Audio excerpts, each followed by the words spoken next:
Actually আমরা জানেন যে আমাদের কৃষক ভাইরা অনেক সময় জেনে না জেনে নানাভাবে অতিরিক্ত কীটনাশক ব্যবহার করে ফেলে, এবং এই অতিরিক্ত কীটনাশকটা কিন্তু আমাদের টমেটোর মাধ্যমে, এখানে একটা টমেটোর ফিল্ড, এই টমেটোর মাধ্যমেই কিন্তু যখন আমরা কনজিউম করি তখন কিন্তু আমাদের দেহেতে চলে যায়। তাই আমাদের উদ্দেশ্যটা হলো যে অতিরিক্ত কীটনাশক ব্যবহার না করা।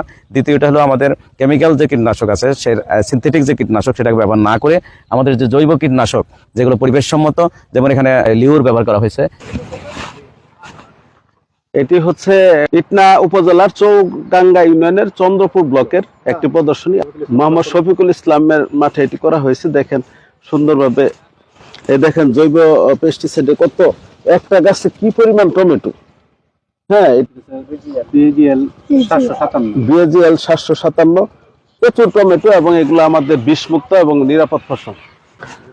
আমরা আছি বায়োপেস্টিসাইড জনপ্রিয়করণ প্রদর্শনীতে। এটি পার্টনার প্রকল্পের মূলত হচ্ছে কৃষকদেরকে যাতে নিরাপদ ফসল উৎপাদন করা যায়, এবং কৃষক ভাইরা যে ফসল উৎপাদন করে সেই ফসলটা যাতে আমাদের শরীরের জন্য নিরাপদ হয়, সেই বিষয়গুলো এখানে আমরা বিভিন্ন জৈব পেস্টিসাইড এবং ইয়েলো ট্র্যাপ, ফেরোমন ট্র্যাপ ইত্যাদির মাধ্যমে করা হচ্ছে। আমাদের সাথে আছেন আমাদের পার্টনার প্রকল্পের এপিডি ডক্টর গোবিন্দ স্যারকে একটু অনুরোধ জানাচ্ছি।